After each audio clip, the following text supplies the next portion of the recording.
obviously an unusual week last week, having been preparing for a game all week and the circumstances of which it didn't happen. How has that affected us?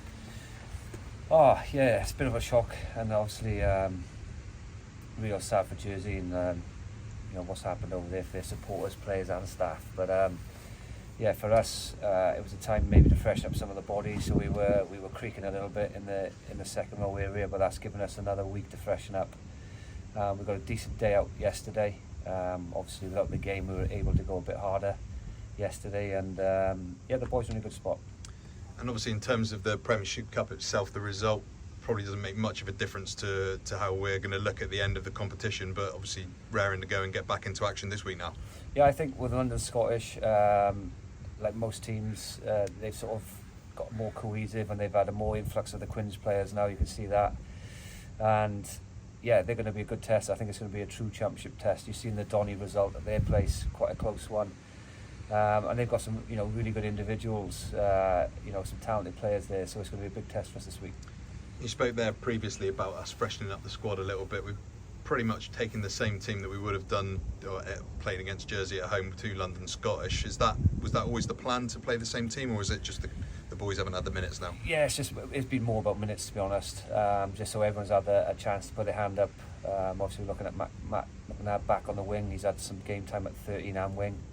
Yeah, we've got Tom Giorgio we've integrated at Cambridge, so it's like trying to get those combinations game time up before we get into the league season. And obviously that includes Kyle Moyle at fullback. Obviously came back to the club this season. He captains the side on Friday night. Has he sort of brought that leadership quality back with him on his return to the club?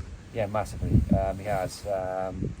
Yeah, obviously losing some key players last year, experienced campaigners in the championship. Having Moyle back is not just on field, off field, has helped with the small talk. Another coach on the pitch, really. But I know Moyle wants to perform himself as well. I thought he responded really well at Cambridge. Had a really good game there, had a big influence on that result. And I'm sure he want to put the front foot forward again this week. And obviously a unique situation in the sense that we play London Scottish in our final Premiership Cup game of the season, and we start the Championship season against London Scottish. Is that important in terms of psychologically before we face them again in 2 weeks' time? We haven't gone into that too much. I go back again, it's about level of performance. We're early stages with this group, and it's still finding our feet. Obviously we're two Premiership teams, and then that contrast with Cambridge last week. We haven't the Bath game was a bit of an arm wrestle, for long periods, which we come the wrong side of. You look at the Exeter game, we were good for 40 minutes against a quality Premiership outfit there. And then last week, Cambridge most probably didn't do themselves justice. So I think this week will give us a good indicator where we are with this group, and I'll give us coaches and sort of good food for thought for selection for the league. Looking forward to getting back out there. Thanks for your time, Gavin. Yeah, cheers, boss.